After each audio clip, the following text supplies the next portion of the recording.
Inamin ni Joshua Garcia na sobrang seloso siya noong magkasintahan pa sila ni Julia Barreto. Tumagal ng 2 taon ang kanilang relasyon. Ako yun, sagot ni Joshua nang tanungin sa Pep Live kung seloso siya. Tanong ni Julia kay Joshua, "Really? Until now?" Paglilinaw ni Joshua, depende sa sitwasyon. Pero hindi na ako katulad ng dati. Dati kasi konting kibot, selos na ako. Tsaka atensyon pa lang, kahit sino makausap, di ba? Sobrang tutok daw kasi ni Joshua kay Julia noon na parang may sarili kaming mundo. Sang-ayon ni Julia. Ngayon ay hindi na raw madali magselo si Joshua. Dati lahat, pati cute na selos. Selos talaga. Pag-amin ni Joshua. Sa kaso ni Julia, hindi na raw siya selosa ngayon. Kasi nung time with him, parehas kami, ani Julia. Naniniwala si Julia na bahagi iyon ng kabataan nila ni Joshua. Sabi ng aktres, pero at least, na-experience natin yon. It's really part of growing up and learning how to be a better partner. Pero now, feeling ko, di siya nakakapiti eh. Sang-ayon ni Joshua, cute siya pag mga bata pa kayo. Pag age natin, hindi na siya cute. Dagdag pa ni Julia, now, nabavalue ko.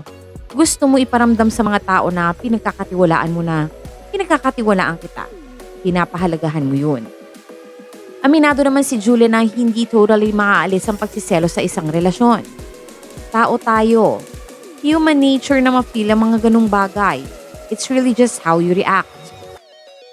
Natuturo talaga sina Joshua at Julia sa karanasan nila noong magkarelasyon pa sila. Napangiting sabi naman ni Julia, ibig sabihin gusto niya lang talaga ako para sa kanya. Ganun lang siya babalikan. Binuking naman ni Julia na galante si Joshua sa set ng pelikula nilang Unhappy for You. Ito araw-araw may pakain. Tukoy ni Julia kay Joshua. Natatawang awat ni Joshua, wag mo sabihin, magsiselo sa mga it's okay not to be okay. May ongoing taping si Joshua para sa Pinoy adaptation ng K-drama na It's Okay Not to Be Okay, kung saan katambal niya si Ann Curtis. Katuwiran naman ni Julia, kasi marami pa kayong cycle. Ibinahagi ni Joshua na napakater siya ng kinalas noong nag-shoot ng Unhappy for You team sa Naga. Ang kinalas ay Filipino noodle dish na specialty sa Naga City sa Bicol region. Ani Joshua, since mahilig ako sa noodles, first time ko makatikim sa Naga. Nung nagpakain si Madam Lenny Robredo, kinuha ko yung contact number para syempre pakain din ako sa next shoot. Natanong din sina Joshua at Julia kung sila ba ang tipong nakikipagbalikan sa ex. Pareho silang sumagot na sa dating history nila ay hindi pa iyon nangyayari. Hirit ni Joshua, malay mo pero so far, hindi kami yun.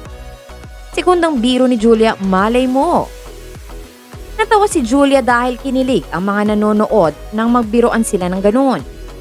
Pero seryoso rin nilang sinagot ang tanong kung bakit hindi sila nakikipagbalikan sa ex. Paliwanag ni Joshua, unang-una bigyan mo ng respeto ang sarili mo. Tsaka depende sa pinag-awayan nyo yun at kung anong dahilan ng paghihiwalay nyo, di ba? So hindi ko rin masabi. Pero sa amin so far, hindi pa sa ngayon. Binanggit naman ni Julia na posible naman mangyari yun sa ibang couples. Pero respeto rin sa people na may love story na nag-prosper yung second chance ng relationship. Meron din mga ganon na sila pa nag-end up marrying each other when they give it the second time around. It's really different for everyone. Yung forgiveness, the openness. Magtitiwala ka talaga ulit na hindi mo na ako sasaktan ulit. Bakas kina Joshua at Julia na naging maganda ang karanasan nila sa kanilang pagbabalik tambalan sa pelikula. Sinabi ni Joshua na nararamdaman niyang hindi nagbago ang pakikitungo sa kanya ni Julia kahit hindi na sila. Nandun pa rin yung pagiging makulit niya, pagiging masayahin niya, pagpapasaya niya sa akin sa set. Nagpasalamat si Joshua na naging magaan ang trabaho nilang dalawa. Nagiging clown yan minsan, nagtatransform siya. Maalaga siya sa akin, saad ni Joshua. Nagpasalamat din si Julia kay Joshua.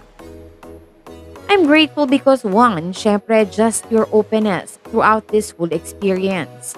Nakita ko yung grabe yung level ng sobrang gentle mo sa akin all throughout.